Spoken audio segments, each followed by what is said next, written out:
Okay, there we go. I hear R2D2 over there. Is that me? Hang on. It's such a cute little whistle. Good morning. Good morning, Where's everybody. It's from 2 people watching. Good morning, everyone. Oscar sounds so professional with his nice mic. It does. Yeah, R2D2's in the background though. It's cute. No, I like it. It's like the cutest little microphone whistle. Wow. How is everyone? Happy Friday. I know. Good morning. Thank you for Hello. We're going to wait for a little bit more people to trickle in. What is up? Well, why don't we do introductions? Oh, yeah. Okay. Yeah. Okay, that's cool. Who wants to go first? Oscar's going to go. Man with the plan. All right, I'll go first. Hey guys, my name is Oscar. Got the best, amazing team here with us today. We're missing one. Actually, we're missing 2, but they're the integrators, so they're probably not wanting to be up front anyway. So, yeah. So again, my name's Oscar. We do multifamily. We do anything in real estate, creative finance. Gosh, what else is there? I think that's it. Yeah, my name's Oscar. Who's next? Okay, Okay, so I'm KJ. I guess all of us are in sub 2, so we know creative finance, but we all started diving deep into multifamily together. God kind of just brought us together. We all had the same interest and ideas and goals in mind. So we said, let's figure out how to do this together, because multifamily is a team sport. So yeah, I'm part of the team. Awesome. I'm Carolyn. And I'm Myron. And we're married. We're in sub 2. We've been in sub 2 almost a year now. We were doing single family. We still do a little bit of single family, let's say that. But the primary focus of our efforts and like goals is dedicated to multifamily, and we're a part of the team. Carolyn's the visionary. I'm the visionary. Yes, he's the integrator. Yep.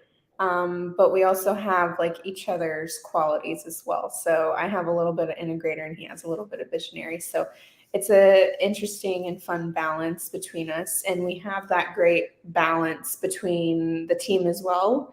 We have Myron's an integrator, Oscar's girlfriend Ione is an integrator, and KJ's husband Joseph is the integrator. And then me and KJ and Oscar are all visionary people. We're more like the outreach and the front of the team, the company, the brand, you know. Yeah, it's crazy when you all 3 start like jiving on each other and you're like all talking about stuff and it's like, okay, guys. I feel like that when the integrators talk. I'm like, what do you guys, I'm lost. Like when Joseph was doing his underwriting Zoom, I was like, you can take the front on that. You do your thing. I'll stay in my lane. You did amazing. He did a great job. So good. He was I know. Zone. Actually, we have another underwriting Zoom today that a lot of people from the mentorship wanted him to put together. Oscar, do you remember what time that is? I know you guys planned it. I think it's 10 a.m. PST, 12 p.m. CST. And I know Victor's in the house. Victor is also part of one of the groups that we're from. So Victor, what's up, bro? I know that he's a very integrator, also a really good underwriter. So if he's there, I mean, you guys will get so much value from that too. But I wanted to touch up on what you guys were talking about, like staying in your lanes and stuff like that. Like, okay, so just to put myself out there, there's a lot of times where I even feel nervous being on the phone. Like, believe it or not, like I feel nervous getting on the phone, talking to brokers. It still happens. It's not as bad as it used to be. KJ can relate when we first started. And then sometimes the team will ask me to be on a call with a particular broker to negotiate or to talk about, who we are and things like that. So even for me, like I still get nervous, but I think that's where a lot of us kind of like have to know where our strengths are, right? Because I know my strength is to talk to people and to communicate with people. And I think that everyone here has their own strength, right? So like Joseph, Myron, and Ione, they're great at numbers, systems, and underwriting and stuff like that. And Carolyn KJ and myself, we're good at being on the phone and talking to people and being upfront. So everyone has their own lane and everybody has their little thing that we do in our team. It just balances it out so good, guys. I can't say what great of a team we've got, and other people who help us out too and bring us deals and join in the VO and do everything like that. Like it's just amazing to be part of this group, guys. If you guys aren't like joining us in our VOs during office hours, and I think it's like every Tuesday or Thursday or something like that, you should get in there and be in the right rooms with these people, and let's all collaborate. Like come in here and let's talk about multifamily. It's amazing because that's all what we jive about. Like that's all we talk about all day, guys.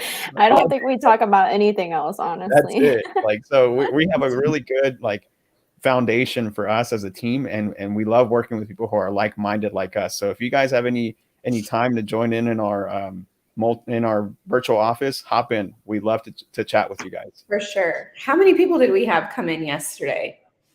I feel like we had at least 5 different students come in and walk through deals and like get help with what they needed on multifamily and even some single family stuff. So it was really cool to see just like people are coming and people are interested.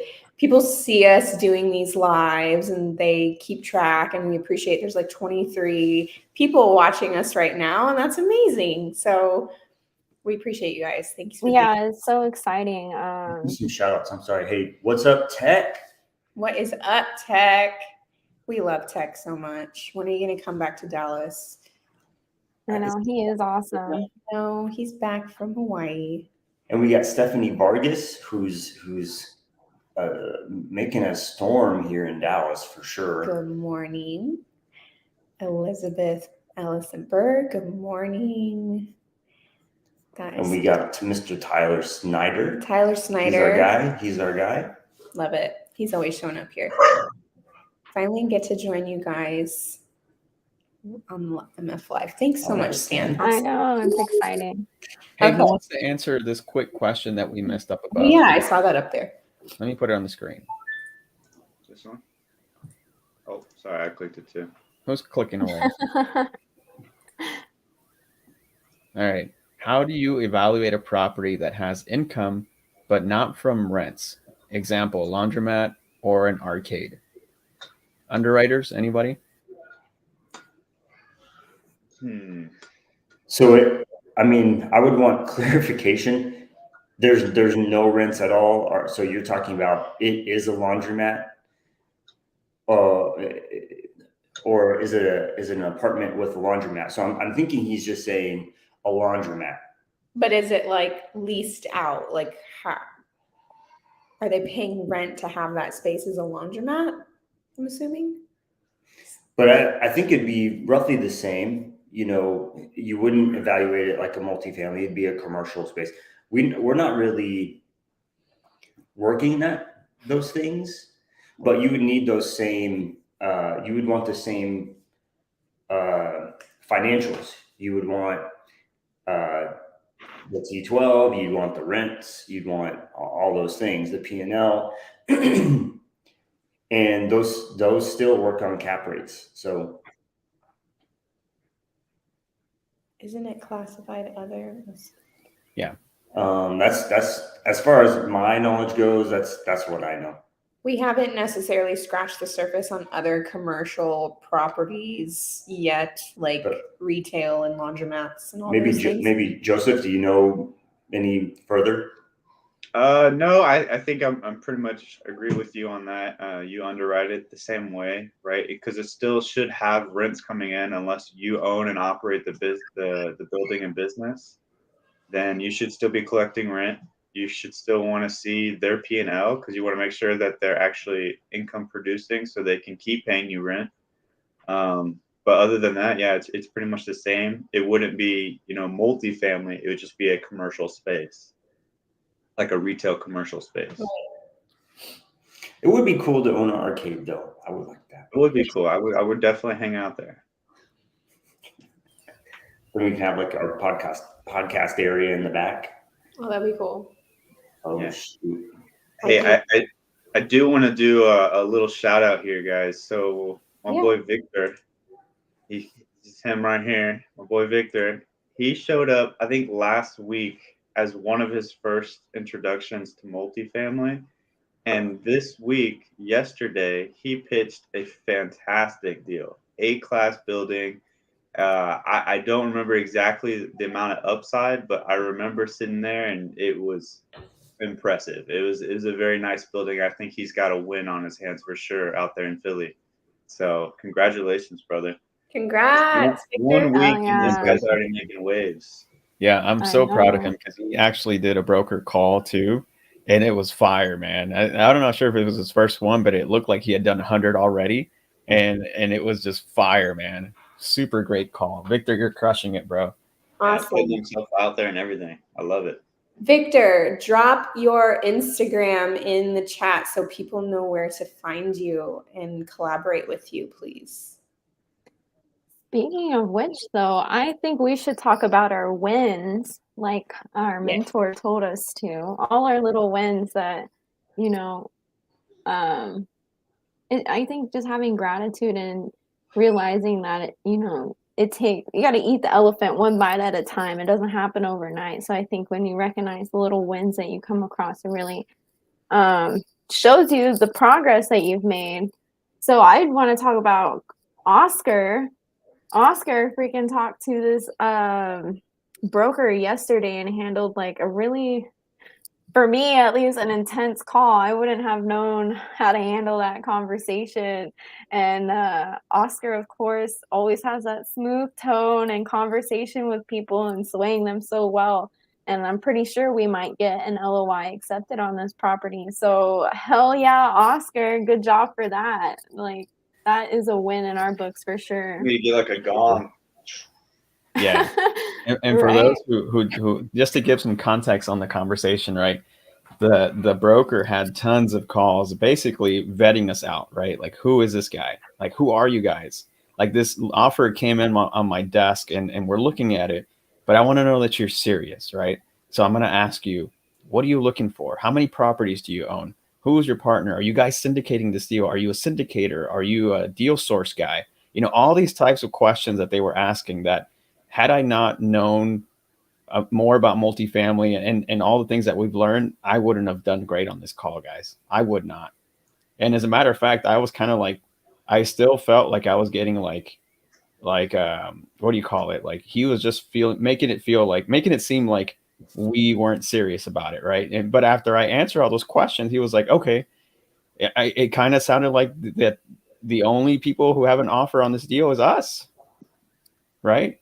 It just made it seem like, okay, well then I want to lock you in. Like, he didn't want to like take no for an answer after that. It's like, are you sure you want to take this property or whatever? And I was like, yeah. He's like, are you sure? Like, yeah, man, let's go take a look at it.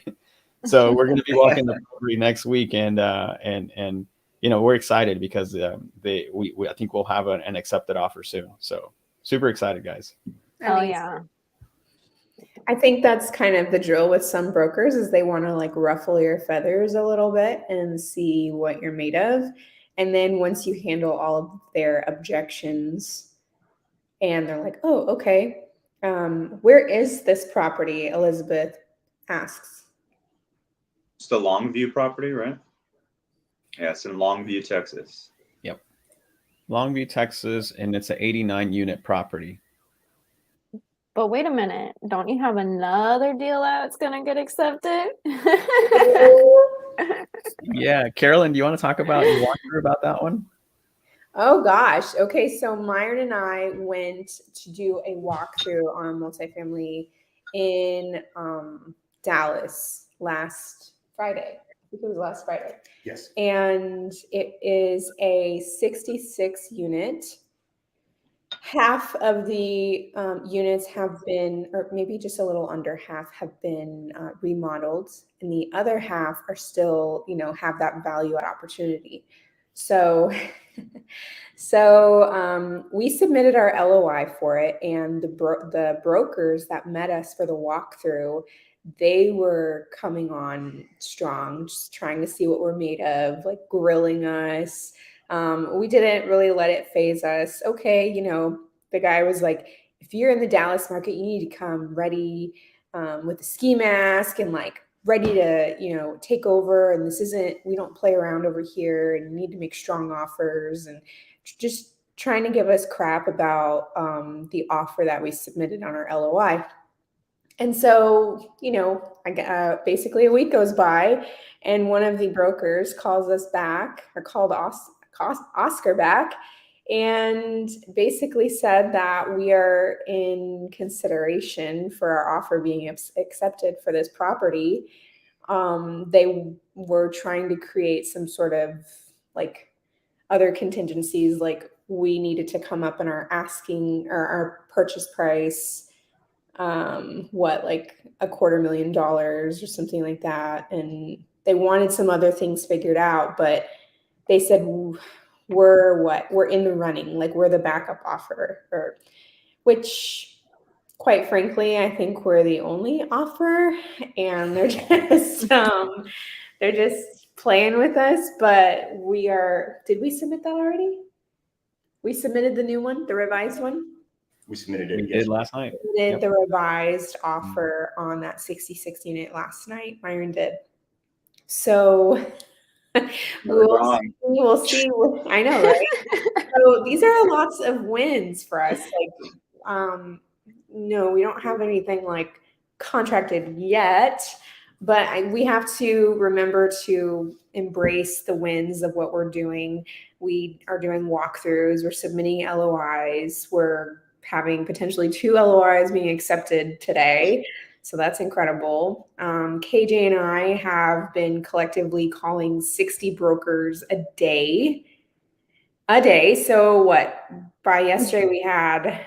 Hold on, we have 122 brokers we've called in San Antonio. We have let's see. We've Like called 100 in Dallas, over 200 in Houston, like 240 in Houston, more in Nashville. Yeah. I don't know how we did that, but so we are pushing through. we have our goals that we want to meet every day. And for me, I at least wanted to dedicate at least 3 days a week to making broker calls outside of everything else that we're doing. I'm like, okay, I want to at least dedicate. And yesterday was my 4th day doing it. So I already met it, and like we've been doing it, and it's been great. Wait, Carolyn, what is our goal? What is our goal as a team? Our goal as a team, I believe, was 90 calls a week. Okay, and how many units? How many units? Like our overall Like our goal. collective goal Like, overall. 1,000. 1,000 units. 1,000 units by next July. Next July. Woohoo.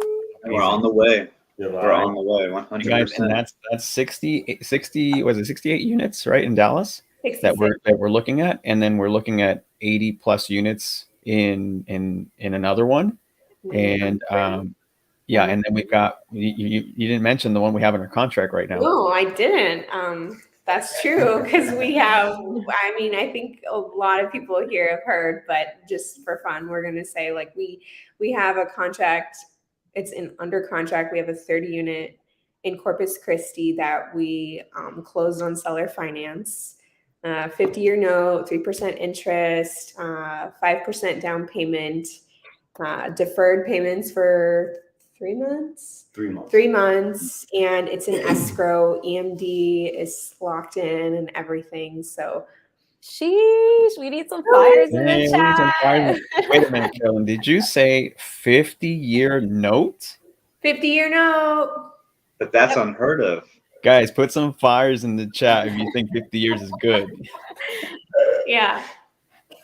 That's unheard of. Let's shoot for a 60-year note next time. Shoot, that was funny.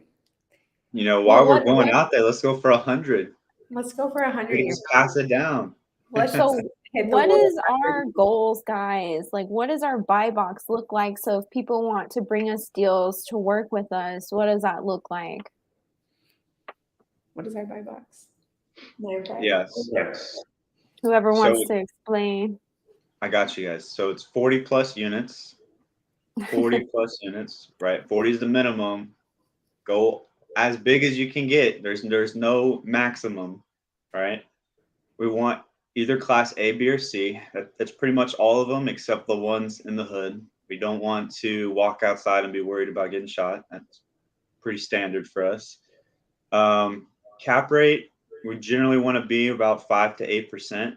It's not as important though, as what we're looking for is at least $100 increase in the average rents. That's what we're looking for properties that we can increase the average rent $100 or more, because that's going to get us $1 million deal. Wait, I And have a question though. Why minimum 40? Can I bring you a 30 unit? Like, why did you guys do the 30 unit? we want to do minimum 40 because we want to not run the property. We want to pay somebody else to do that for us, because that's not what we want to do. We want to just own the building and collect the paycheck. So is we there like wanna a hire rule of thumb property for that, managers. Joseph? I'm sorry? Is there like a rule of thumb for Yeah. buy under 40? I don't know. If there is, you tell me, man. No, I You mean, tell like, me. okay, so you're saying you wouldn't take anything under 40. Your minimum is 40, right? Yeah. Okay. So the as you heard, right, we're closing on a 30 unit. The only reason that we really liked that deal is because it was a creative deal. Seller finance, 100%. So if it's something like that, a seller finance, we would entertain it. Yes. But if it's straight up cash, just buy it cash only, 40 plus minimum. I mean, even if it's creative over, obviously, if it's creative across the board, we'll take a look at it. We have interest in it. Yeah. You know, we're still sub 2 students, right? We like the creative deals. We love those for sure. All right. So I see multiple questions, right? So let's go back up here. Okay. So here's one from Stan. And I think KJ, you might be the best one to answer that one there. We have a couple videos we've done that are on our YouTube page that you can listen to, but honestly, I think we could do some more. We haven't recently. We kind of just been like, we've been trying to hit our goals. So we just like been in the zone, like, all right, let's get through this. So, cause it is time consuming sometimes and we got other things we need to do. So me and Carolyn will be like, all right, let's call brokers. We zone in, we call 30 each and then on to the next thing. But we can definitely try going live again and let you guys know so you can watch. Yeah, what I'm hearing is maybe we should set up a weekly regular timing. Yeah. Put y'all on the spot, but let's go. Let's do it. Y'all want me on the spot? Let's do it. Let's get y'all on the spotlight too. I like it. Okay. Cool. All right, so we're gonna work on that, and we're gonna get back to you. And just look on the lookout for KJ's posts, Carolyn's posts. They're on top of that stuff. Yeah, you can follow our Instagrams if y'all aren't already. We post a lot on there as well. It'll be when he takes this away, it'll show our tags. Maj, what's up, Maj? I believe you were referring to the 30 unit deal when you asked this. The purchase price is $3 million on it. So he was at 2.6 on cash. Mm-hmm. This was a cash deal, and all of us together got our minds together and said, "Yo, let's do this creatively." And it went up to $3 million for that 50-year note, Mosh. Yes. And okay, Jared, Carolyn, what was the seller's motivation on the 50-year note? The motivation was he already expressed to us that he wanted to seller finance his whole portfolio. He doesn't need the cash. He is putting all that mailbox money into a trust fund for his grandchildren. So that's his motivation. He's just putting money away for his grandkids. And that was truly the core of the motivation, if I'm not missing anything. Yeah, so when we heard his ideal situation, he said seller finance, Myron's ears just perked up during that call. And he was like, let's do it. Yep. So yeah, it worked out great. Let's see. How much do property managers typically cost? Oscar. I see you thinking. No, you're good. So it typically ranges. It's a percentage that they'll take off. I've seen anywhere from lower end of 6%. I don't know if that's like standard, but like 6%, anywhere upwards. So like if you're paying for a higher end property, they'll probably take out more as a percentage. But yeah, I think 6% around the range. Yes, 6 to 8 is like the average that I've seen on the numbers, but I've seen it go as high as about 15%. But this is also why we want minimum 40, because it doesn't make it worth paying a property management if it's lower than that, because you can't They're make going to as be much taken out of money. your cash flow. Exactly. So for us, we don't want to manage the property. That's what the property management is for. So if we're going to pay them, it's got to be worth it. So that's why it's minimum 40 for us. Yes. So good, Jared. Sweet. Says y'all want to be able to increase current rents by 100 per unit. That is correct. And when I say average rent, I just mean you take all the current rents of the property as it is in its current condition, right? However many units there are, right? So you add it all up, and let's say there's 60 units. So you divide it by 60. Whatever that number is, if I can't do the same thing with market rents, take all the market rents, add them up, average it out. If that number is not at least $100 more, $100 or more, then it's usually not $1 million deal. And that's the reason we want 100 per unit. Now, if it's like a 200 unit building, then maybe just $25 might make a difference. Let's do that math real quick. 200 unit, right? 200 unit, we'll increase it by $25. Let's add our stuff in. Let's say it's at a 5% cap rate. That's $1 million deal. 1.14. So 1,140,000. What was that? What did you just do? You gotta love it, man. It's the magic math.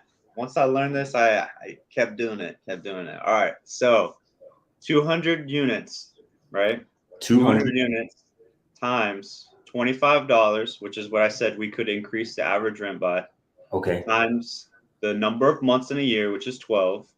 And we're going to assume 5% vacant just to be a little bit conservative, right? So we add all that up. So it's 200 times 25 times 12 times 0.95. And that gave us, hang on, I'll do the math again. We need a whiteboard. You know know, what? When you do the underwriting Zoom, you can come in my office and use the whiteboard. That's a good That idea. could be helpful. All right, so that brings us to 57,000, right? So that's how much income we're adding to the property. We're adding an additional $57,000 to the income, the annual income, just by increasing rents $25. And let's say this property is in a market rate of 5%. So we're going to divide that by 5%. Cap rate.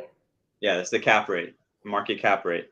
And that's $1,140,000. Oh, That's how much you increase the value of the property just by raising the rents. What that rent? It was rents. You raised rents by $25. $25. I would love an increase by $25. I mean, 100%. 100%. I think people are busting chops right now on rent increases. Yeah. Yeah. Let's just say that was adding pet fees, right? It could have been just straight up adding. There was no pet fees on the property. Okay, well now I'm just going to add pet fees. So you just doubled that number by increasing the rent and adding pet fees. You just increase that to $2 million. 100%. That's all a $50 increase. So you guys touched up on a few things. What Joseph and Myron were just talking about is a simple rent increase of $20 to $25, right? And that gave him $1 million more that he can add to that property. That's not including everything else that you can add to that property, like Joseph said, pet fees, right? More or less, more things that you can do on there. I want to go back to Maj's question real quick, where he said, how much does the property manager typically cost, right? And we answered that, but it's anywhere from 6 to 8%. But we were looking at a deal that was over 100 units in Dallas. And typically when you're looking at a deal, you'll see that their expense ratio is either 50% or lower, depending on the building class. That's the typical rule of thumb. But this particular property we were looking at was over 100 units and had an expense ratio of about 78%. Sheesh. 78%, guys. That's unheard of. And we asked why. And when we looked at the financials, we figured out why, right? The financials will tell you a story. And this is where you can find opportunity. The property was mismanaged and it was being self-managed. Imagine managing yourself, guys, 100+ units by yourself. And Just so the their thought of costs it. were everywhere. And even their financials looked To like manage one a house. mess, right? It looked like someone just went in there and started adding data, and it just didn't make sense. Why is their expenses so high? So for as an investor looking at these properties, don't let that scare you, because that can be an opportunity, right? That can be an opportunity for someone to come in there, clean up house, get a fantastic property management, stabilize the asset, and now you're cash flowing really good, right? And it's over 100 units. Imagine those were under market. All those units were under market rent, and they had a rent increase of over $100 that we could do on that property. Oh my goodness. So that's opportunities that you guys can be looking for. And they had no other streams of income too, guys. Like, I mean, how much more? This is the ideal property. So don't look at a property and just because you see the expenses are too high, don't let that scare you. Look for opportunity. Don't look for reasons why not. Look for where you can find more money. So yeah, if you guys have something like that, you will want us to underwrite. Joseph and myself and KJ and all of us here are doing an underwriting Zoom at 12 p.m. CST. We can go through some of those deals that you guys may have, and we can help you underwrite it in detail. I'm gonna put the link in the chat. Yeah, we will. We'll definitely make sure that we put that, because I think that's actually somebody's question here. But let's go down the line so we don't miss anybody. So Elizabeth has a question here. When is the next meetup? What exactly are you mean by meetup? Can She's you probably elaborate? referring to Carolyn. Just like Okay. our typical Okay, cool. monthly Well, meetings. It should be at the end of the month. There's actually one this Saturday. Tomorrow. Jabs and Zach Shelley and Chris Crump are putting one on at a title company. But we can can send you that. We'll send you that your information, and then we'll have one at the end of the month too that we can reach out to you and let you know. Boom, love it. Micah, so Micah actually popped in yesterday and joined our office hours. Yep, asking some baller questions. So his question is, can you elaborate on debt service and how that might affect the NOI? So NOI does not include the debt service. So what debt service is, let me back up. Debt service is essentially your mortgage payment. It's whatever debt service is, the amount required to cover or service your debt, right?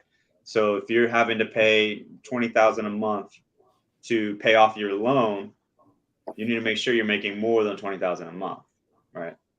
So NOI, debt service is not calculated into NOI. It's calculated after you have your NOI.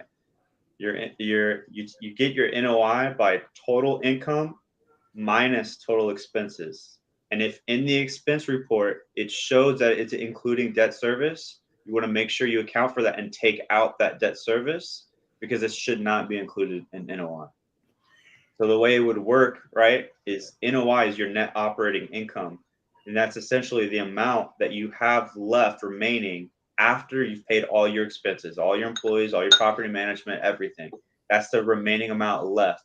And that should go towards paying off the debt service first.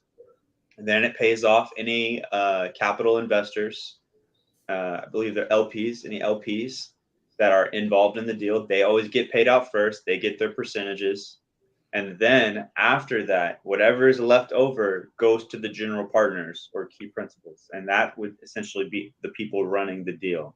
So we get paid out after everybody else gets paid out. I just want to take a moment and be like, wow. Like, do you realize the things you just explained versus like when we first started learning multifamily? Like, yeah, we had no idea. I think we're on month 4 right now of doing this together. 100%. And when they came to us, they were like, what is even NOI? Yeah. That is amazing. It makes me so proud of all of you guys just to see everyone's growth and confidence and knowledge in what we're doing. And I think when you wake up, I think I was dreaming about you guys last night. Honestly, I'm pretty sure I was.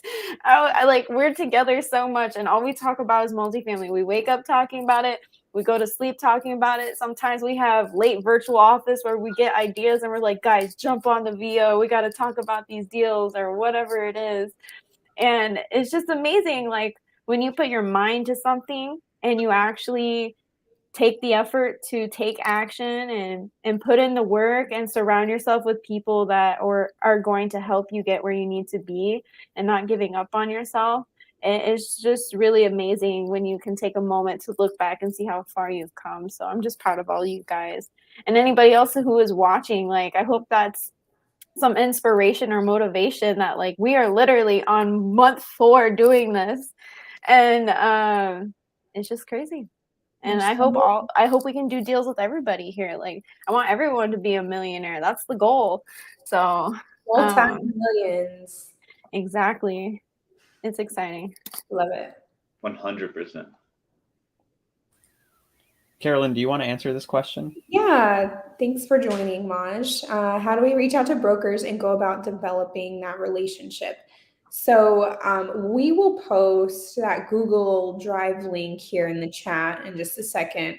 But in that Google Drive, we have all of our resources and materials that we've kind of put together. It's like an ongoing folder that we're adding to, that it has our previous videos. I have a script in there on how to do outreach to brokers, just kind of breaking down a simple way to start talking to them. How we do it, how KJ and I do it, we get on LoopNet and we say, find a broker. We target the city and state that we want to focus on. Like yesterday was San Antonio, right? Was San Antonio? Yeah, we did San Antonio yesterday. So we go into San Antonio, we find the brokers that work on multifamily and we select that category, and then it'll just bring up that whole list and you just click on their name and find their information. You just start dialing, and the script that we provide just gives you a basic runway on how to approach those conversations. And sometimes you run into questions that you're not really quite prepared for or whatever, and you find your way through them just like you would find your way through a seller call. Or maybe it's like, hey, I'm just doing the outreach right now, just curious if you work in multifamily. That's a question I can take back to my partner or my team that I can further, get you an answer for. One question the other day was, how is your debt structured? Like they asked me, how is your debt structured? And I'm like, how is our debt structure? I just said the question back to him, and he's like, so do you syndicate? Do you have private money? I'm like, oh yeah, we have sponsored. He just kind of gave me the answer so I could answer the question. But now I know. Now I know how our debt is structured and everything. So I think if he would have said it a different way, I would have understood. But that was the first time I had that question on the phone. I was like, okay. So yeah, it's just a learning process. And if you don't know, then if the brokers make you feel like you're silly or dumb, that's not someone you want to develop a relationship with. Typically how I've been approaching the conversations that I have is just curious if you work in multifamily, because a lot of these people don't even work in multifamily, or they work in land development, or they work in some other sector that we're not necessarily focused on. And I just ask straight up, do you work in multifamily? And if they say yes, then I'll go into okay, we're expanding into the San Antonio market throughout the end of the year, and kind of lay out our buy box, and then see what they say. But I just want to get that initial yes or no before I just use more time and energy. If you say no, then I'm going to jump off the phone and call somebody else, So I think we should have a live talking about brokers, because I know me and Carolyn come across this where you also need to figure out, are you a broker or are you a realtor? Because there's also going to be people who want you to sign an agreement with them for them to go find you properties and things like that. And that's something that we've been running across and dealing with. And just knowing how to handle that conversation and knowing what to sign and what not to sign, so you don't put yourself in a situation you don't want to be in. Because a lot of times they're going to try and get you on 3%. There's one that we're working on where the lady was like, we can't send you any deals unless you sign an NDA, but the NDA said if the seller doesn't pay, then the buyer needs to pay 3%. And Joseph, this lady has been confusing me. And Joseph called her yesterday, and Joseph was like, "Well, does the seller have an agreement with you to pay the 3%?" And she's like, "No." And I'm like, "So really, it's gonna get put on us to pay the 3%?" And I'm like, "What? I mean, you could take that as an incentive to the seller, saying, 'Hey, I've got a signed agreement with the buyer to pay 3%.'" And she's like, "Well, we have to make sure we get paid." And I'm like, "Well, I also have to make sure that I'm taken care of. Like, I'm not going to sign this." And she's like, "Well, we have to make sure that you don't go around us." I'm like, "Well, that's what the NDA is for, not the 3%." Yeah, basically So, everything she said contradicted herself. So ultimately, I just told her, I said, "Hey, you know what? If you don't feel comfortable sending us that stuff, no worries. Just send us whatever you'll send us without us signing for 3%. Right. No yeah. problem." And this is what we have to learn, guys. Like, these are the things that we are learning still, right? We didn't even know how to navigate a conversation with the broker a couple of months ago, but now we know how to what to say, what to ask, what to look for, what the non-disclosure should look like, what the what the agreements should look like, any buyer buyer, what do you call it, the agreements that they have with you guys, if it's exclusive, it's non-exclusive, it's binding, non-binding, all these things we had to learn, and we're still learning. But we ask better questions now, and that's why KJ is asking, like, from the get-go, are you a realtor or are you a broker, right? And that'll ultimately decide if they're even, like, I'm not saying if it's even worth having the conversation, because they can still bring you deals. Don't get me wrong, you still want to work with those people, with the realtors. They'll bring you deals, but you just have to make sure that that conversation is set up front, so that there's no surprises later in the future with, "Oh, I was assuming." It's like, you don't ever want to assume. Get those conversations up front, and let them be known, so that you guys aren't both wasting your time. And that's what KJ is going to, is just make sure you know exactly who you're talking to, what agreements you're getting into, and what's going to happen up front before you get into it. Exactly. Love Don't it. sign anything you don't understand. Somebody And don't, oh, go ahead. I'm sorry. No, go ahead. Go ahead. I was just going to say, if somebody is talking to a broker and they get an agreement that they're worried about, they can bring it to somebody here. Definitely. Absolutely. Okay, let's go. Right. What other questions we got, Joseph? We got this one from Jared, but I don't know what he's talking about. He That was, might have been. Was he that was- the one I was talking about, the mismanaged property? Yeah, That's what I'm assuming. yeah. More than likely, it would have been a value add opportunity, since it was mismanaged, and it looked like it needed some value add. So yeah, I think so.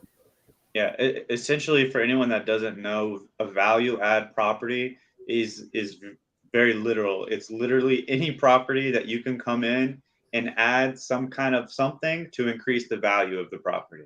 That's pretty much all it is. So whether you're coming in and replacing management, or reducing expenses, or adding some kind of amenities, anything like that, right?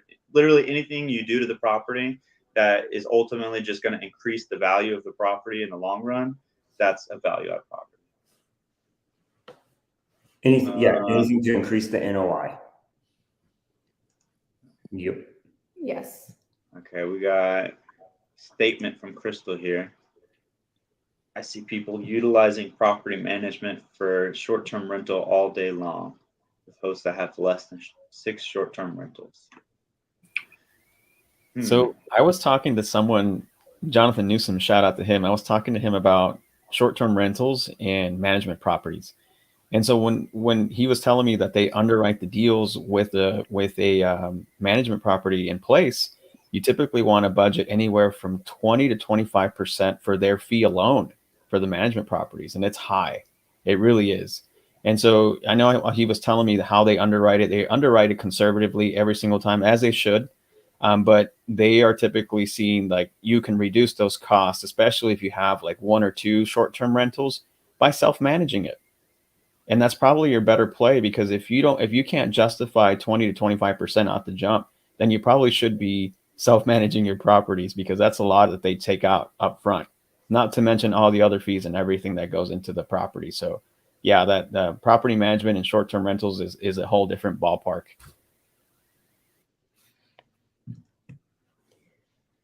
So for properties that they say submit offer, there's no price on the property. What calculations do you use to create your offer? I have several spreadsheets, but not sure which is the correct method. Come to the underwriting Zoom. Yeah, that's a question for the underwriting Zoom. Definitely pop in. It's about an hour and 10 minutes from now. We'll be hosting a Zoom through the virtual office, and actually there is the link right there at the bottom, the link tree.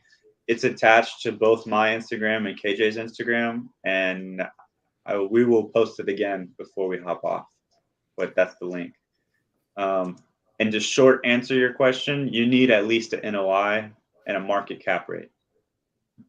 NOI and a market cap rate to get you a ballpark offer. But my honest opinion, they should always have an asking price. The same with single family, right? You don't just start throwing out prices to the seller. You want to get them to give you a price because you want to know what it is they want in the first place, right? Otherwise, my offer is $100. I want to buy your property $100. Like if they're gonna say submit your offers, I mean, you're kind of wasting your time if you don't know what they want. You know what I mean? I think it's also good building a relationship with whoever is in charge of that deal in the first place. I think that plays a huge role in it. 'Cause trying to ask them for the whisper price, and having them trust you and giving you that information as well, and like finding out what does the seller want, like what is the main concern of the seller? Is it the price, or is there something else behind it that they're looking for to make this deal happen? So that way, when you do submit an offer, it's geared towards what the seller wants and ups your chances of getting it accepted. So we got a sweet little shout out. Jimenez the bomb. Yep. We got Hello, a question hello. here. How are you finding the brokers? The brokers we find on different websites, such as LoopNet. LoopNet's the most common one that we use. You could also go search on the market and find listed apartment buildings and just go call that broker and just start doing that way. But those are two ways you could find brokers. Are we going to multifamily mastery? Is that the thing you guys sent me yesterday? Yeah, that's what he sent last night. I low-key want to go. Sounds It's fun. possible. We may be there. We might see you there. Yeah. For us though, that's a drive, man. No, we would fly. I would be, Cross-country. babe, I would be like 7 months pregnant. We are flying. Oh man, I don't know if we can even make it. Oh, November. So we got to be moved out by October, guys. Okay, Find us so a it'll be house from Texas. Find them a house in Dallas, guys. Creative, please. Yeah. anywhere, any major market in Texas except El Paso. Awesome. Oh, month 4. It is month 4. Let's Gracias. see what else we got. Okay. This is what everyone should do. Everyone should Yes, do I that. love it. We love Angel. He's amazing. Oh, another sweet whisperings. Okay, boom, here we go. We got one. When someone sends you a lead, what info are you looking for before the lead comes to you? Good question. Would you guys like Wonderful to answer this question. one? I'll answer it. It has to qualify for our criteria in our buy box, unless it's a full creative deal. If it's under 40 units and it's creative, we will consider it. But anything, if it's looking like a cash deal, we want it to at least be 40 and above.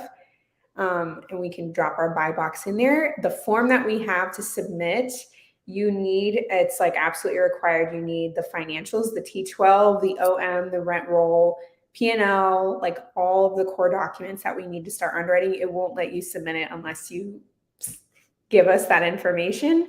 And we just need like, where is this lead coming from? Did you talk to a broker?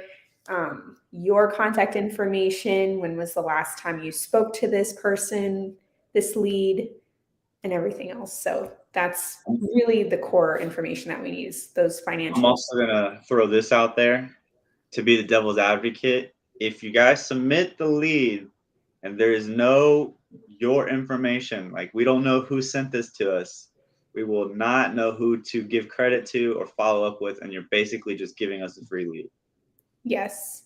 So please include your name and your phone number. First So and last name, all of the details. Yes. You don't know who that is? It says Jeff. It's all good, buddy Jeff. Yeah, We didn't hear Bob. but There you go, Bob. we got a Brad. Okay, let's check it out. What do we got? We got some people excited. Thank you so much, Karina. I We got some know. people grateful and proud. We appreciate the love. We got Facebook user. What up, Facebook user? that's kind of what we're talking about. Like, put your name in there, bro. Yeah, we know who you are. We don't know. We're trying to give you credit, man. We don't know who you are. For some reason, Okay. it does that sometimes to people. I don't know why. It happens. It happens. All right, here we go. We But, got a question here. Can you use a buyer's agent to communicate with the brokers on your behalf? Curious.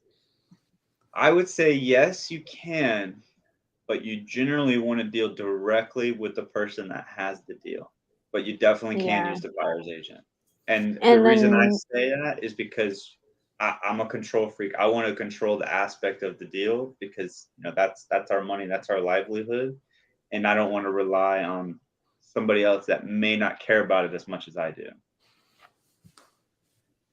And also, you want to make sure that whatever agreement or upfront contract with this agent is, because sometimes they are going to be like, what am I getting for this if I'm doing this? So most of the time brokers are like, here's the deal, sign an NDA, here, look at the deals, let me know what your offer is. But agents sometimes want to have an agreement to represent you. And I mean, it's always better to be direct to source than deal with middleman stuff, because then it takes longer and you may not get the right information. And I mean, it's not like you can't, but it's always best to be direct to source, just like in single family. Basically, anyone and everyone can bring you a deal. That's the thing, is anyone can bring you a deal. Amazing. Super important. Inner circle does matter. All right, we got a question here. What does underwriting entail? So underwriting is literally everything about the deal. This is the moment you get the deal and you're looking at it, you're literally analyzing it to make sure that, one, it's a good deal to begin with, that you guys are on the same playing field, both the asking price and what your offer price, they're relatively close. Is this $1 million deal? Is this going to make us money? And then once you've established those things, you're going to dive deep into the financials, what Carolyn was talking about before, the rent rolls and the T12s, the OM. You're going to start looking at all that. You're going to make sure the location's good. You're going to make sure all the financials look good. You're going to start looking for different ways to add value or make money by buying this property, trying to find the story. Is this mismanaged? Did they do something shady? Did it just come out of renovations? It's literally all of that. And then you're figuring out, okay, now once I buy this deal, what am I going to do on the back end? What's my exit strategy? How am I going to get out of this deal? If I even want to get out of this deal. That's what underwriting is. Love it. We got Joelle dreaming about multifamily. I bet it did. I bet that actually happened with him. I believe it. I assume he's talking about the multifamily link. Yeah, I put it in there. Awesome. I think wherever we post it, like if it's on YouTube, only people on YouTube see it. If we post on Facebook, only people on Facebook see. So I guess I posted it on my Instagram page, and it's all on our Instagram pages. So if you follow our Instagram, we post links to everything. So that's honestly the best way. Those are the tags there. Yes. Yeah. It's in the bios. Look at our tags, and KJ posted a link to our link tree and for the underwriting Zoom that's happening in like an hour from now. Exactly an hour, yeah. And the link tree is going to take you to a bunch of things. Click on the virtual office. That's where it will be held. Right. And then we got a question here. So I'm going to say what I think, and I want to hear from you guys as well on this one. If it's new, as in new construction, and there's nobody living there yet, like if it's not filled in, there's no tenants, I would say we would pass on that deal. What are y'all's thoughts? I personally agree with that. Yeah, I agree. If it's like new from like 3 years ago new, that's a different story. Yes. If it's a stabilized asset, meaning if there's people currently living in it, like they have tenants that's been operating, it's been running, right? Then we would absolutely want to take a look at it. But if it's new, as in just finished, developed, there's like no one really in there yet, it's low occupancy rate, we don't want it. We Why don't do is that? Can you explain why we don't want new construction or new development? Yes. So we are not in the business of starting a business, right? Which is what you would be doing by filling in the building. You'd be starting a business. We want to take over mismanaged business. We want to take over something that's already stabilized and make it better. We don't want to start from scratch because there's a lot more room for error in doing that. How about Maybe this? down the road that might change, but not right now. Maj, how about this, bro? Bring it into the underwriting Zoom and let's figure it out. Yeah, Let's there you look go. at it. Cool. Appreciate the questions, though. I love it, guys. Keep it coming. All right, how many people do cash multifamily deals in this business? In this business, Herd Creative is the most popular. I would say it's basically equivalent to single family, right? Everyone knows going on the market, buying cash deals, or just making cash offers. I mean, it's the same thing you're doing in multifamily. It's just bigger numbers, bigger buildings. That's it. That's the only difference. There's Yeah, also I'm gonna go ahead. I'm gonna elaborate a little bit on that, Joseph, because when you're talking about single family and say you're talking to sellers are, a lot of times you have to kind of educate them and you have to just explain it to them how it works. But when you're dealing with multifamily, a lot of these people already understand some of the terms and some of the lingo when it comes to real estate because they are investors themselves, right?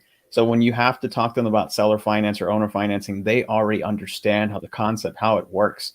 And a lot of the times, if it's free and clear, they will want to do seller finance. They'll be more open to it because if you give them cash, everyone here who does creative finance, they know that they either have to 1031 to avoid capital gains, or they can do seller finance to mitigate capital gains. So they don't want cash because they're gonna have to pay tons in taxes, right? So you have I think in my opinion, it's probably easier to talk to a seller multifamily when it comes to strategizing your exit because they will understand what you're talking about.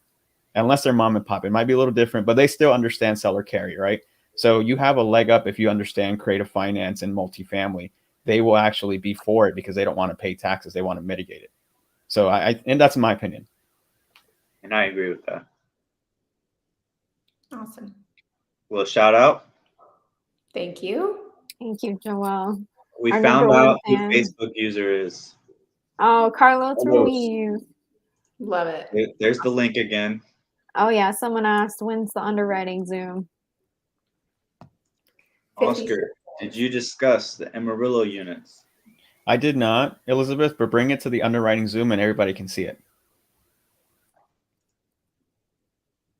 So the basic napkin underwriting, you can do one of two things, right? So either pop into this underwriting Zoom that we're about to do in an hour, or if you go to the link and go to the multifamily resources, there's already a Zoom link in there or a recording that explains both of those.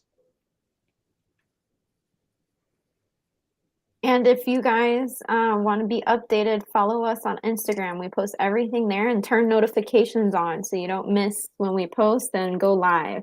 And subscribe to our YouTube. Please. You want to go over the buy box one more time? Yeah. So our buy box for multifamily is we'd ideally like to start at 40 units and up. Again, if it's creative and if it's under 40 units, we'll take a look at it. We want it to be Class A, B, or C. Landlord-friendly states. We've kind of been focusing on the Sunbelt states, but any landlord-friendly states, it has to have a value-add opportunity. We like to at least see $1 million upside on it, but that's not something that need to know right off the bat, but that's something that we look for in the deal. No land developments, kind of what Joseph was saying before. Like we want something that's pretty much stabilized, semi-stabilized, but has room for growth, room for us to put value add into it. Gosh, what else? Cap rate between 4.5 and 8% is our range of where we want to be. There's really no price point right now because, again, we can hopefully creatively structure things, and that's not the primary focus. We're looking more at the cap rate than the price point of the deal. So that's our buy box. Did I miss anything, guys? No, you didn't. You said the states, Yeah, landlord-friendly states. Yeah, landlord friendly states like states that we're looking at are Arizona, Texas, Florida, Ohio, North Carolina, Atlanta.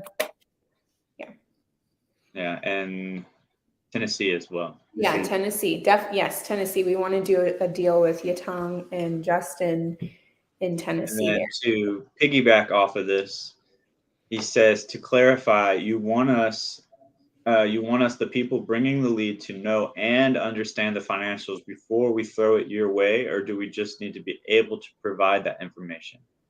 I would say that you will learn and understand it the more and more you do it, but for us to look at it, we just need to make sure that you have those 3 documents, because otherwise, not to sound rude, but we would be wasting time, because all we're going to say is, hey, we need those documents before we can do anything. Right. Yeah. And that's the reason for that. Right. For right now, just have those documents, and then you will learn. And we'll go from there. 100%. Yeah. We'll walk you through it.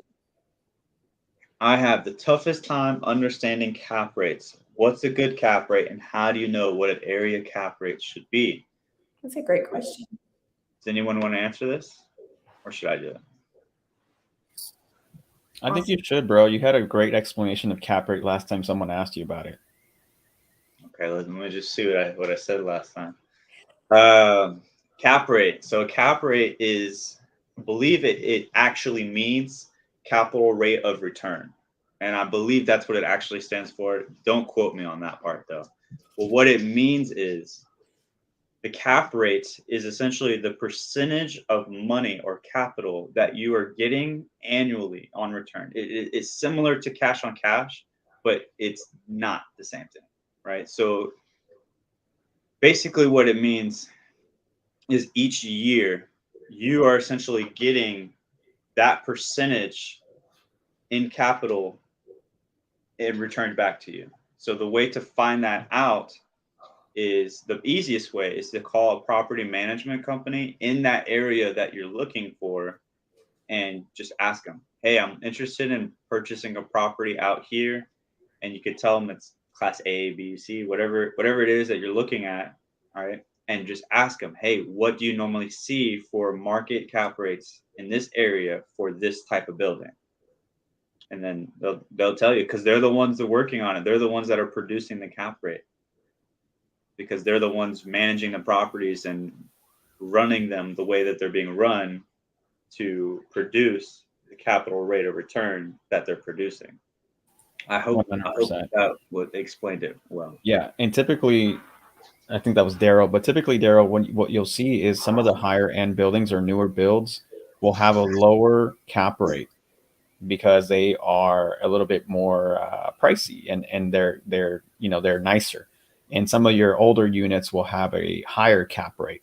So that's kind of how the differentiate is the units who typically class A, class B will have a lower cap rate, and then the other ones, any older, will have a higher cap rate. So does it kind of just mean like the money you're going to make back based on your purchase price? Yes, based on the valuation of the property, not necessarily the purchase price, but the valuation of what is the current value of the property, and how much of that percentage, what percentage of the total valuation are you making in profit or making in NOI for the year? That's what it means. If I bought a property at 10% cap rate, that means I'm getting basically a 10% return. You would be potentially, but I would question, why is the cap rate so high, right? Because okay, Find it. It's a hypothetical. Hypothetical, Yeah, yeah. for sure. I'll see you all technical. When I go to, I'm not trying to get too integrated. I'm trying to be visionary right now. 10%, and then I'm going to sell it at a 4% because I scored big and I fixed the property. So I gained both ways. So I bought it at a 10%. So I'm getting my response. I read a comment. I'm getting my return. And when I sell it, I'm kind of getting everything I can out of that property on the purchase price when I sell it at a lower cap rate. Yes. So the formula, right? The napkin underwriting for that is NOI divided by the purchase price or divided by the valuation gives you the cap rate used. So it's that is a good way to put it in perspective, right? So the NOI is equal to the market rate of the purchase price, the valuation. So if you put that in a proportion or a fraction, right? NOI is on top, and purchase price is on the bottom. Yep. Okay. Love So it. if you look at it like a fraction, I hope that might make it a little easier. Okay. We got Joshua. It's a good Oscar, question. I feel like you should Oscar this question. Joshua says, not sure if you already mentioned this, but do you prefer buying, hold, syndication, or flipping multifamilies? Okay, so this is a case by case type of scenario, right? So depending on the exit, I think Samir hit this on the head. He goes, your most important thing when you're valuing a property is also determining what your exit's going to be on the property, right? So typically when you look at a Class C building and it's a value add opportunity, more than likely you're going to have to do some sort of value add. And a lot of times it's renovations on the property. So whether that means I need to go get a loan, like a bridge loan for 12 to 24 months to fix it, and then my exit would either be refinance to hold it, right? Or it would be sell it to exit on that property and bank on the profit. Or if you're going to do a syndication, say it's a killer deal, Class A property, and it's beautiful and you just love it, right? Then you would have to go and raise capital through a syndication and go create a fund, and you would hold it. That would be the exit for that one. So it just depends on the strategy. We would definitely entertain all of them because we have sponsors that can help us out in any situation that we need for any class property. But as long as it makes sense and it meets our buy box, we would definitely entertain those opportunities. 100%. The underwriting Zoom is in about 45 minutes. So basically, once we hop off of here, we're going to do that. Okay. Question. Do you base the ABCD type of property by years? I would say yes and no to that, right? So it's not based only on the years, but years or age does have a factor in it. So your A properties are your newer buildings. They're the nice of the nice. They are usually the luxury apartments. They've got all the amenities. They look really clean cut. You know, they're the best of the best, right? Then you have your B class properties, which are a little bit more rare to find an actual B because the brokers, you know, they like to fluff things up. So if it's actually a B, they're going to say it's an A.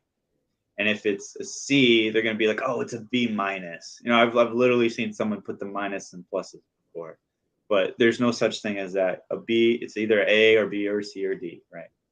B is it's that intermediate, right? It's not, you know, super rich looking, nice, very luxurious. It's not, but it does look clean cut. It's well taken care of, and it's not extremely old. Your C properties are usually 20 years or older. They don't have to be, but they usually are.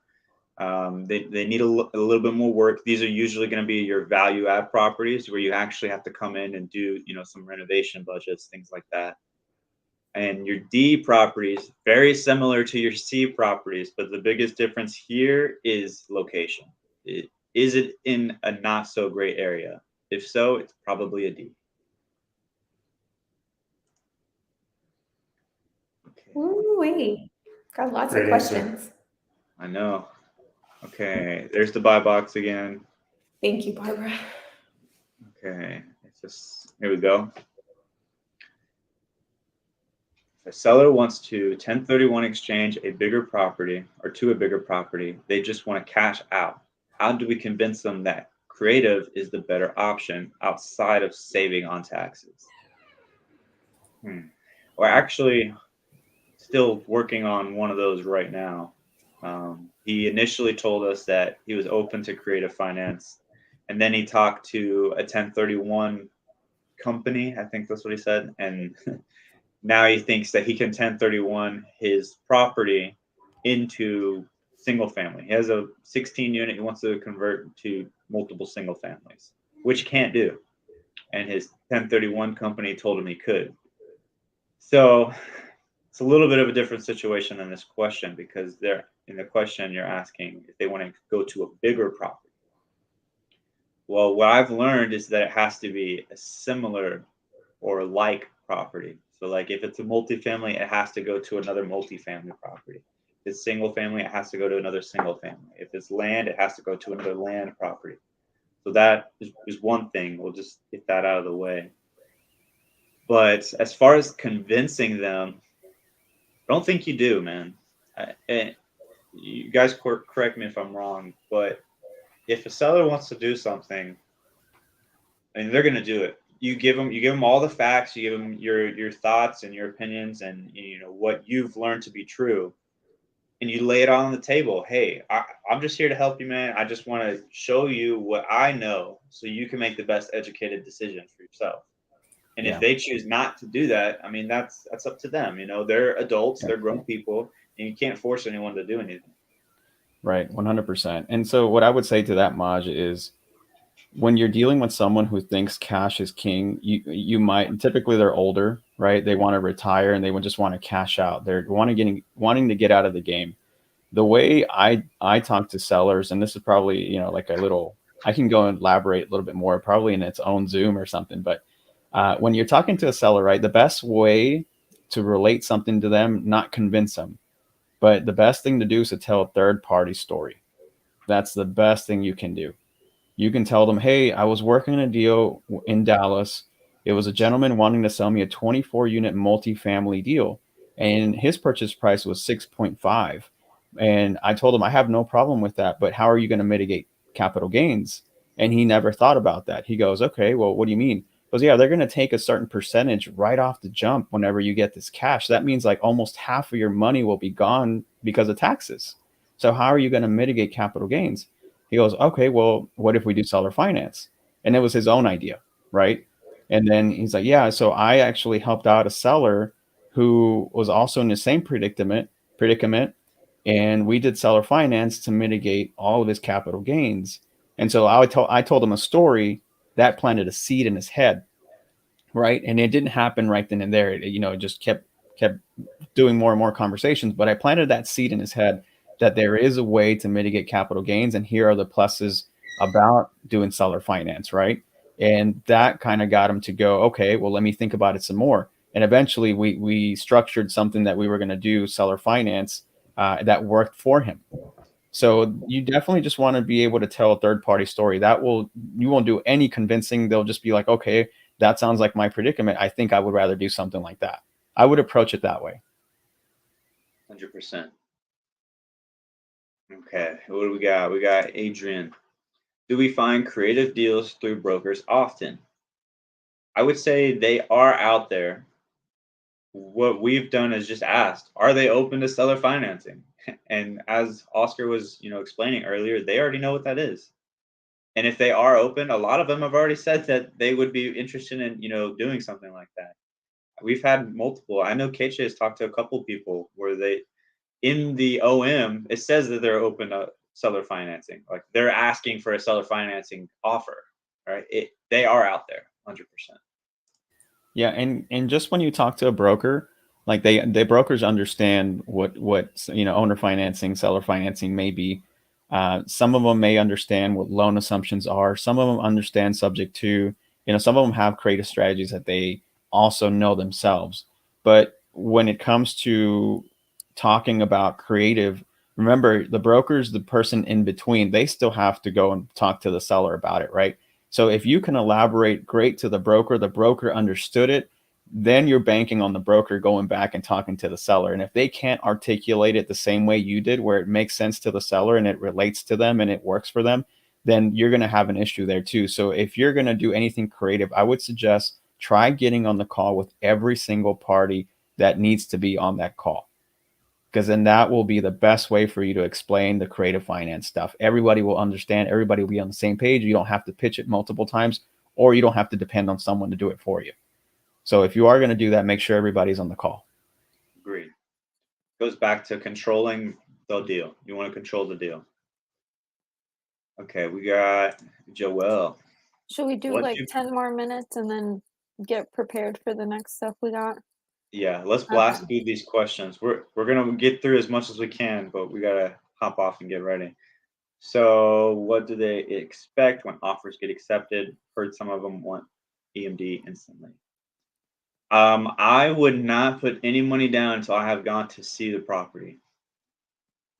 And if it's non-refundable, the EMD non-refundable, I don't think that's something we do either. We always want it to be refundable in case, you know, the property is not what we see, because this is much bigger EMDs than single family. So you want to make sure everything is good before you agree to just, yeah, here's the money, it's non-refundable. So you want to do all your due diligence as much as you can before you put any EMD down, especially if it's non-refundable. Okay, what do we got? What rate should I be looking for? I assume you're talking about cap rates. Anything between a 4 and an 8 is pretty solid. I mean, that's pretty much the going average. If you see something like a 2, that's unreal, and you should definitely recheck those numbers. Okay. You guys want to answer that one? So for us newbies, it seems lower cap rate is potential for value add. Higher cap rate has a higher chance that it is cash flowing at maximum potential.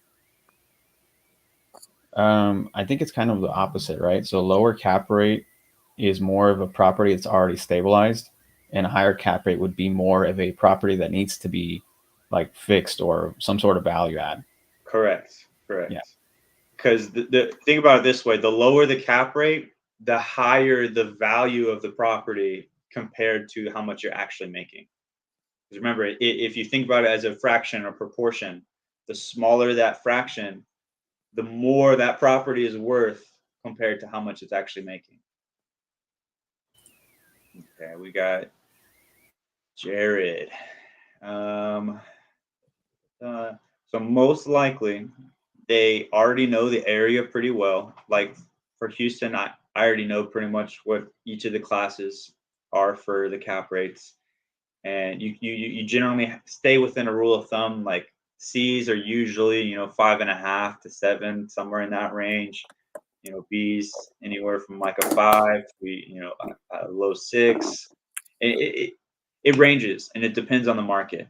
Well, they So might also be telling you the cap rate at which the property was underwritten as, like what the purchase price and divided by the NOI or whatever it is. Like that's telling you what the person's cap rate is that they're asking for. It doesn't mean that it's the market cap rate too. So then you would need to compare it to the market cap rate and see, are they asking way above price or is it about the same? Do you mind if I answer this one, Joseph? do it, man. Do it. Do you guys look for or bring in equity partners on any of your multifamily deals? So yes, we do. Shaw Concepts LLC. Yes, we do. If you are interested in something like that, let's shoot us a DM or join on the virtual office, and we'll talk more about how that deal structure looks like. But we are definitely doing that. Are y'all creating a fund? We are, basically, like Oscar just said, anything and everything. We are, open to talking about it and discussing it. We will eventually need some people as capital investors. We're already collecting. I just talked to someone by accident and got some money. It's not what I was trying to do, but hey, they heard what we were doing and we got some money sent to, or we got a soft commitment. Let me say that. We got a soft commitment. Okay. I believe that we will be recording it and posting it on our library. The library, the link tree is on my Instagram on the links. So you can always click that, and we have our resources that take you to a Google Drive with our Zooms, our script, our buy box, everything that you need. Joshua, to answer your question real quick, it's because we don't want to manage the property ourselves, and 40 units is pretty good standard across the board as a minimum, to where we'll have room on the table to still be cash flowing enough where we can support a property management and a good property management, so we don't actually have to run it. Okay, Joel, how should you get a at a good discount? Honestly, man, you're still looking for the same stuff. Is this property being mismanaged, and how can you add value to the property? That's why we look for the upside, because in the rent upside, because that's the easiest, quickest way. Are they, low on the rents? Can we raise the rents? That's the fastest way to and easiest way to increase the value of the property. So that's what we look for as one of the first things. Okay, then we got what percent of EMD? Believe it's 1%. Am I correct on that, guys? Typically, it's 1%. Okay. Great question, Adrian. Is it always good to run your own numbers underwrite after getting an OM and financials from a broker? I would absolutely never trust the broker's numbers. You trust but verify, right? You use their numbers first. Okay, let's do the napkin underwriting. Does it make sense? If yes, great. Then I want to dive deeper into it. But if the broker's numbers don't make sense on the get-go, and there's no point. Move on to the next. Okay. I just want to say, Joseph, bro, you are amazing. Listen to, dang, man. You're killing this. Sorry, I just want to say that. No, you're good. I guess I'm just comfortable behind a computer. That's awesome. No, I appreciate you guys, man. I wouldn't be here without y'all 100%.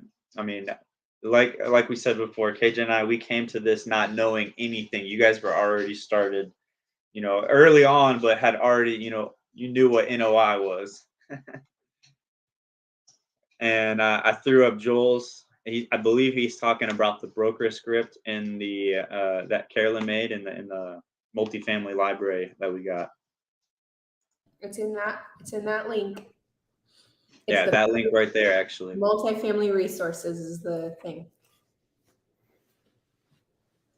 Well, we got to jump off, y'all. Definitely connect with us, brother. We have to hop on another Zoom. Yep, that is everybody's. That's everybody's questions except this one. It's just KJ Mudd. That's it. At KJ Mudd. Yep.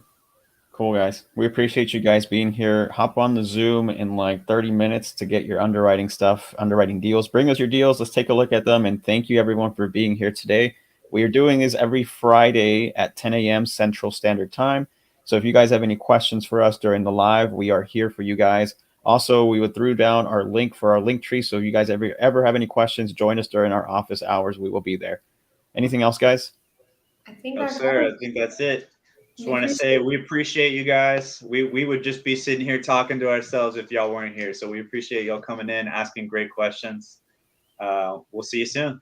Thank you. Follow us on IG. Yep.